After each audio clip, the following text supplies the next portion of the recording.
ഇന്ന് കർക്കിടക 1, രാമായണ മാസം ആരംഭം. രാവിലെ തന്നെ ക്ഷേത്രത്തിലേക്ക് കുളിച്ചൊന്ന് പോയി തൊഴുതില്ലെങ്കിൽ മനസ്സിനൊരു സുഖമില്ല. നമ്മൾ മലയാളികൾ അങ്ങനെയാണല്ലോ അല്ലേ? അപ്പോൾ ദേ അമ്പലത്തിലേക്ക് ചെന്നപ്പോഴത്തേക്ക് ഗണപതി ഹോമത്തിൻ്റെ എല്ലാം കഴിഞ്ഞിട്ടുണ്ടായിരുന്നു കേട്ടോ. ഞാനങ്ങനെ ഏകദേശം ഒരു 9 മണിയൊക്കെ ആയി അമ്പലത്തിലേക്ക് ചെന്നപ്പോഴത്തേക്ക്. വീട്ടിലെ ജോലികളെല്ലാം തീർത്തിട്ടായിരുന്നു ചെന്നത്. അങ്ങനെ ശ്രീരാമൻ്റെ ഫോട്ടോയൊക്കെ വെച്ച് അവിടെ എല്ലാം ഇങ്ങനെ ജോഡിച്ച് വെച്ചിട്ടുണ്ടായിരുന്നു കേട്ടോ. അപ്പോൾ ഇതാണ് നമ്മുടെ അമ്പലത്തിലെ തിരുമേനി. നമ്മുടെ വീടിൻ്റെ തൊട്ടടുത്താണ് കേട്ടോ. ഒരു 5 മിനിറ്റ് നടന്നാലേ അമ്പലം എത്തും കേട്ടോ. അന്നേരം പിന്നെ നമുക്ക് രാവിലെ പോയി തൊഴാതിരിക്കാൻ സാധിക്കത്തില്ല. കാരണം എനിക്ക് വൈകുന്നേരം അച്ചായി നിൽക്കുന്ന ക്ഷേത്രത്തിൽ പൊങ്കാലയുണ്ട്. അപ്പോൾ അവിടെ പോകേണ്ടതാണ് കേട്ടോ. ഇവിടുത്തെ അമ്മമാരുടെ അടുത്ത് വന്ന് തൊഴുതാലേ എൻ്റെ മനസ്സിനൊരു സമാധാനമുള്ളൂ കേട്ടോ. അപ്പോൾ താമരപ്പൂ ഒക്കെ ഉണ്ടായിരുന്ന കൂട്ടത്തിൽ അവനെയും വീഡിയോ എടുത്തു. അങ്ങനെ തൊഴുതേ നേരെ ഇനി വീട്ടിലേക്കുള്ള വരവാണേ. ഹലോ കൂട്ടുകാരെ, എല്ലാവർക്കും നമ്മളുടെ പുതിയൊരു വീഡിയോയിലേക്ക് ഒരിക്കൽ കൂടി സ്വാഗതം. ഇന്ന് കർക്കിടക 1, രാമായണ മാസം ആരംഭം. രാവിലെ അപ്പം നമ്മുടെ തൊട്ടടുത്തുള്ള തെങ്ങേത്ത് അമ്പലത്തിൽ ഞാൻ പോയി തൊഴുതിട്ടുണ്ടായിരുന്നു കേട്ടോ. അപ്പം നമുക്ക് ഇന്ന് ഉച്ചഭക്ഷണമൊക്കെ തയ്യാറാക്കാം. ഓക്കെ, നേരെ വീഡിയോയിലേക്ക് പോകാം. കൂട്ടുകാരെ, ഞാൻ രാവിലെ കുളിച്ച് അതുകൊണ്ട് മോള് തുണി കഴുകണ്ട, അമ്മ തുണി കഴുകിക്കോളാം എന്നും പറഞ്ഞു വന്ന് അമ്മ തുണി കഴുകാൻ നിൽക്കുക കേട്ടോ. ശരിക്കും ഒരുപാട് തുണിയുണ്ട്. അറിയാലോ, നമ്മുടെ സ്ഥിരം വീഡിയോ കാണുന്ന ആൾക്കാർക്ക് അറിയാം നമുക്ക് ഇത്തിരി മണി തുണിയല്ലേ, 3 പേരെ ഉള്ളെങ്കിലും ഒരുപാട് തുണികളുണ്ട് അല്ലയോ? തോനെ തുണിയുണ്ട്. അപ്പോൾ അതെൻ്റെ കണ്ടില്ലേ, തുണി ഞാനൊന്ന് കാണിച്ചു തരാം. കണ്ടോ, ഇത്രയും തുണികളുണ്ട്. അപ്പം ഒരാൾ രാവിലെ തുണി കഴുകാൻ നിൽക്കുക. വല്ലതും പറയാനുണ്ടോ? അമ്പലത്തിലെ മുണ്ടും നേരിയതും പിന്നെ അല്ലാതുള്ള ഡ്രസ്സുകൾ എല്ലാം ഉണ്ട്. ഒരു 2 പ്രാവശ്യം വാഷിംഗ് മെഷീനകത്ത് കഴിവത്തക്ക തുണികളുണ്ട്. ഉണ്ട്. അപ്പം അമ്മ തുണി കഴിയുമ്പോൾ നമുക്ക് ഞാൻ ഇനി അടുക്കളയിലോട്ട് പോട്ടല്ലേ. രാവിലെ ഇന്ന് അച്ചായിക്ക് അമ്പലത്തിലേക്ക് 1-ാം തീയതി ആയതുകൊണ്ട് കാപ്പി ഒന്നും കൊടുത്തയക്കണ്ടായിരുന്നു കേട്ടോ. അവിടെ അമ്പലത്തിൽ കഞ്ഞി കാര്യങ്ങളൊക്കെ ഉണ്ട്. അല്ലെങ്കിൽ നമ്മളിത് കൊണ്ടുപോകാനും കഴിക്കാനൊന്നും തിരക്കായിരിക്കും കേട്ടോ. അതുകൊണ്ട് ഞാനാണെങ്കിൽ നമ്മുടെ തൊട്ടടുത്തുള്ള കമാഞ്ചേരി ദേവീക്ഷേത്രത്തിലേക്ക് പോകുന്നതിന് മുമ്പ് തന്നെ രാവിലെ പുട്ടൊക്കെ ഉണ്ടാക്കി വെച്ചിട്ടാണ് പോയത്. അപ്പൊ നമുക്ക് ഈ പുട്ട് വേറൊരു പാത്രത്തിലെടുത്ത് മാറ്റാം. ഓക്കെ, എന്നിട്ട് ഇനി നമുക്കൊരു തോരനാണ് ഉച്ചയ്ക്ക് ഞാൻ വെക്കാന്ന് വിചാരിക്കുന്നുണ്ട്. രസമുണ്ട്, പിന്നെ ചമ്മന്തി അരച്ച് ബീൻസ് ആണ് കേട്ടോ. ബീൻസ് തോരനും വെച്ച് എടുക്കാമെന്നാണ് വിചാരിച്ചിരിക്കുന്നത് കേട്ടോ. അപ്പൊ ഇനി എന്താ പറയാ, ഈ തോരനും വെക്കണം, ചമ്മന്തി അരക്കണം. അപ്പൊ 11 ആവാറായി കേട്ടോ. അങ്ങനെ നമുക്കതേ ചോറ് ഊറ്റാൻ സമയമായിട്ടുണ്ട്. അപ്പൊ നമ്മള് ചോറ് ഊറ്റാൻ പോവുകയാണേ. ഇന്നാണ് ഇപ്പൊ 2 ദിവസം കൊണ്ടല്ലേ വെയിലുണ്ടേ. അപ്പൊ ഇന്നലത്തെ നമ്മുടെ വ്ളോഗ് എന്ന് പറഞ്ഞാല് വീട് മൊത്തവും കർക്കിടക മാസം 1-ാം തീയതി വരവേൽക്കാൻ വേണ്ടി തലേ ദിവസം ഇന്നലെ വീട് മൊത്തവും വൃത്തിയാക്കിയതായിരുന്നു കേട്ടോ. അപ്പം കംപ്ലീറ്റ് ക്ലീനിങ് വീഡിയോ ആയിരുന്നു ഇന്നലെ നമ്മൾ ചെയ്തത്. അത് കാണാത്ത ആരെങ്കിലും ഉണ്ടെങ്കിൽ നമ്മുടെ ചാനലിൽ കിടപ്പുണ്ട്. ആ വീഡിയോ ഒന്ന് കയറി കണ്ടിരുന്നാൽ മതി കേട്ടോ. ഞാൻ താണ്ടെ അരി ഊറ്റാൻ പോവുകയാണ്. ഇന്ന് കർക്കിടക 1-ാം തീയതി ആയതുകൊണ്ട് എനിക്ക് ഭയങ്കര ബിസിയാണ്. എന്താണെന്ന് ചോദിച്ചാല് എല്ലാ മലയാള മാസം 1-ാം തീയതി ഞാൻ നമ്മുടെ അച്ചായി നിൽക്കുന്ന അമ്പലത്തിൽ കൊച്ചമ്പലം പട്ടത്താരം അവിടെ പോയി പൊങ്കാല ഇടാറുണ്ട് കേട്ടോ. അപ്പൊ ഇനി എനിക്ക് വൈകുന്നേരം അച്ചായി ക്ഷേത്രത്തിൽ പോകുമ്പോൾ അച്ചായിയുടെ കൂടെ എനിക്കും അമ്പലത്തിൽ പോകണം പൊങ്കാലയ്ക്ക്.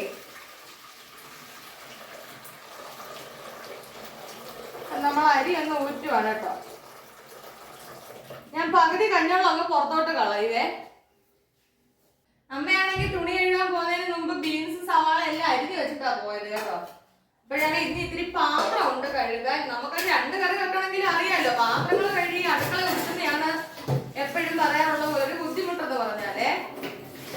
നമ്മുടെ റൈസ് കുക്കർ അങ്ങ് കഴുകി വെക്കും. എപ്പോഴും റൈസ് കുക്കർ നമ്മൾ സോപ്പിട്ട് കഴുകേണ്ട ആവശ്യമില്ല കേട്ടോ. ഞാൻ 1-2 ഒക്കെയാണ് സോപ്പിട്ട് കഴുകത്തോളെ.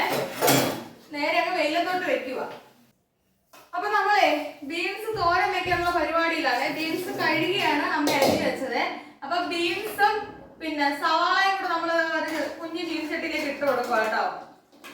ഇവന്മാരെല്ലാം കൂടെ ഒരുമിച്ച് അങ്ങ് ഇട്ട് കൊടുത്തിട്ട് ഇതിനകത്തേക്ക് കുറച്ച് വെള്ളം ഒഴിക്കട്ടോ. ഒരു ശകലം വെള്ളം ഒഴിച്ചാൽ അതൊന്ന് വെന്ത് കിട്ടാൻ വേണ്ടിയിട്ടുള്ള വെള്ളം ഒഴിച്ചാൽ കേട്ടോ. ഇത് വേവിക്കാൻ വെക്കുന്ന സമയത്ത് തന്നെ ഒരു ശകല ഉപ്പൊന്ന് ഇട്ട് കൊടുക്കുക കേട്ടോ. കുറച്ച് ഇതിന് വേണ്ട ഉപ്പ് മാത്രം ഒന്ന് ഇട്ട് കൊടുത്തിട്ടുണ്ട്. നല്ല രീതിയിൽ ഇളക്കി യോജിപ്പിക്കാം. ഇതൊന്ന് വെന്തോട്ടെ. ഈ നേരം കൊണ്ട് നമുക്ക് ചമ്മന്തി തയ്യാറാക്കാം. അപ്പൊ നമുക്ക് ചമ്മന്തിക്കുള്ള തേങ്ങ തിരിഞ്ഞെടുക്കാം. ചമ്മന്തിക്ക് വേണം തേങ്ങ, നമ്മുടെ തോരനും വേണം തേങ്ങ കേട്ടോ. തോരന് ഇവിടെ ഞാൻ മിക്സിയിൽ അടിക്കത്തില്ല, കൈകൊണ്ട് എവിടെയും കിടത്തതേ ഉള്ളൂ. ജീരകപ്പൊടി, മഞ്ഞപ്പൊടി എല്ലാം കൂട്ടൊന്ന് എവിടെയും കിടത്തേ തോരൻ. അപ്പൊ എനിക്ക് ഈ ഉച്ചത്തേക്കുള്ള ഫുഡ് ഉണ്ടാക്കി ഇട്ട് വേണം വൈകിട്ട് പൊങ്കാലയ്ക്ക് ഉണ്ടാകും പൊത്താനും സാധനങ്ങളും ഒക്കെ എടുത്ത് വെക്കാൻ.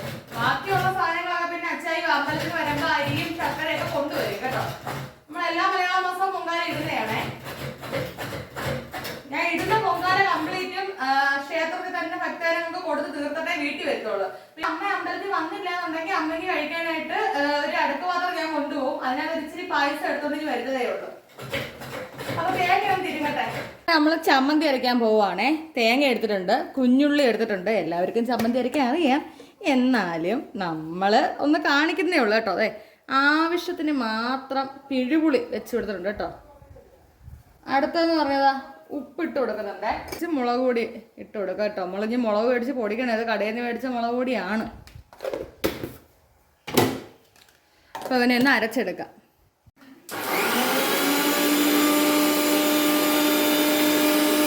ചമ്മന്തി ഇവിടെ തയ്യാറായിട്ടുണ്ട് കേട്ടോ. അപ്പോൾ ചമ്മന്തി താണ്ടേ ഇനി ഇതുപോലൊരു പാത്രത്തിലോട്ട് അങ്ങ് മാറ്റി കൊടുക്കാം.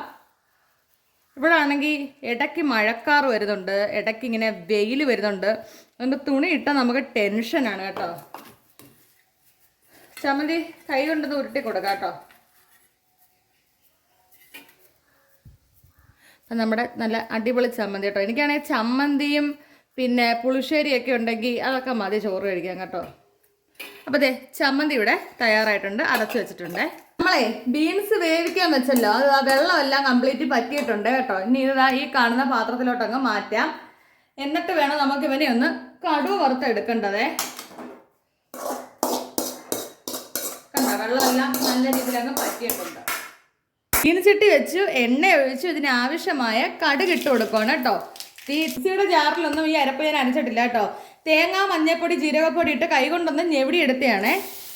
ആ അരപ്പ് നമ്മൾ നല്ലോണം ഇട്ട് കൊടുത്തിട്ടുണ്ട്. ഇനി ഇതിനകത്തേക്ക് നമ്മളിതാ വേവിച്ച് വെച്ചേക്കുന്ന നമ്മുടെ ബീൻസും സവാളയും ഇട്ട് കൊടുക്കുക കേട്ടോ. അപ്പം നമുക്കിവിടെ ഉച്ചലത്തേക്കുള്ള ചമ്മന്തിയുമായിട്ടുണ്ട്, ബീൻസ് തോരനും ആയിട്ടുണ്ട്. റീൽസിലൊക്കെ ഇൻസ്റ്റാഗ്രാമിൽ കണ്ടിട്ടുണ്ട് കേട്ടോ, കർക്കിടക 1-ാം തീയതി 10 ഇലകൾ കൂട്ടിയുള്ള കറികളൊക്കെ കഴിക്കണമെന്ന് കേട്ടോ. അപ്പോഴ് ആ 10 ഇലകൾ ഏതൊക്കെയാണെന്ന് നിങ്ങൾക്ക് അറിയാമെങ്കിൽ ഒന്ന് കമൻറ്റ് ഇട്ടേക്കണേ, ഏതൊക്കെയാണ് ആ 10 ഇലകളെന്ന് കേട്ടോ. മത്തനില്ല, അങ്ങനെയൊക്കെ കുറച്ച് എനിക്കറിയാം, കംപ്ലീറ്റ് ഒന്നും എനിക്ക് അറിഞ്ഞൂടാ കേട്ടോ. അപ്പോൾ ചുരുക്കി പറഞ്ഞതേ നമ്മുടെ ബീൻസ് തോരൻ ഇവിടെ തയ്യാറായിട്ടുണ്ട്. ഉച്ചലത്തെ ഫുഡ് ഡൈനിങ് ടേബിളിൽ കൊണ്ട് വെക്കുന്നതിന് മുമ്പ് ഞാൻ ഡൈനിങ് ടേബിൾ എല്ലാം ഒന്ന് തുടയ്ക്കും കേട്ടോ. തുടച്ചിട്ട് ഫുഡെല്ലാം കൊണ്ട് വെക്കത്തുള്ളേ. നമ്മൾ രാവിലെ ഫുഡ് കഴിച്ചു തീർന്നാലും അപ്പോഴേ ഡൈനിങ് ടേബിൾ തുടയ്ക്കുക, ഉച്ചയ്ക്ക് കഴിച്ചു തീർന്നാലും അന്നേരം ഡൈനിങ് ടേബിൾ തുടയ്ക്കുക. എപ്പോൾ നമ്മൾ ഫുഡ് കഴിച്ചു തീരുന്നോ അതിന് തൊട്ട് പുറമെ തന്നെ ഡൈനിങ് ടേബിൾ നമ്മൾ തുടച്ചിടണം കേട്ടോ. ഇപ്പം ചിലർ വന്ന് വേണേൽ കമന്റ് ഇടും ഇതൊക്കെ എല്ലാവർക്കും അറിയാവുന്ന, അങ്ങനെയല്ല, എനിക്കറിയാവുന്ന കാര്യം ഇപ്പൊ ഞാൻ പറയുന്നേ ഉള്ളൂ കേട്ടോ. അപ്പോഴത്തെ നമ്മുടെ ഉച്ചഭക്ഷണം എല്ലാം തയ്യാറായിട്ടുണ്ട്. രസം, ബീൻസ് തോരൻ, ചമ്മന്തി. ഇനിയുള്ള ജോലികളൊക്കെ പറഞ്ഞാൽ പൊങ്കാലയ്ക്ക് വേണ്ട സാധനങ്ങളൊക്കെ ഒന്ന് എടുത്തു വെക്കണം. അങ്ങനെ നമ്മളെ ഉച്ചഭക്ഷണം എല്ലാം തയ്യാറാക്കിയതേ, അടുക്കളയിലെ ജോലിയെല്ലാം തീർന്ന് നമ്മുടെ അടുക്കള നല്ല കണ്ണാടി പോലെ ആക്കിയിട്ടിട്ടുണ്ട്. നമ്മുടെ ഇന്നത്തെ വീഡിയോ ഇത്രയേ ഉള്ളൂ കേട്ടോ. അപ്പം ഈ ദീപമൊക്കെ വെളുപ്പാങ്കാലത്ത് കർക്കിടക 1 ഇന്ന് രാവിലെ അച്ചായി ക്ഷേത്രത്തിൽ പോകുന്നതിന് മുമ്പ് കത്തിച്ചാണ് കേട്ടോ. അച്ചായി അങ്ങനെയാണ്, എല്ലാ ദിവസവും ക്ഷേത്രത്തിൽ പോകുന്നതിന് മുമ്പ് വെളുപ്പിലെ ദീപം കൊളുത്തിയിട്ടാണ് പോകുന്നത് കേട്ടോ. അപ്പം എൻ്റെ 2 കൃഷ്ണന്മാരും മുരുകസ്വാമിയാണ് പ്രധാനമായിട്ട് വെച്ചിരിക്കുന്നത്. വീഡിയോ ഇഷ്ടമായി ലൈക്ക് അടിക്കാനും ഷെയർ ചെയ്യാനും നിങ്ങളുടെ അഭിപ്രായങ്ങൾ പറയാനും ഒന്നും മറക്കല്ലേ. ടാറ്റാ.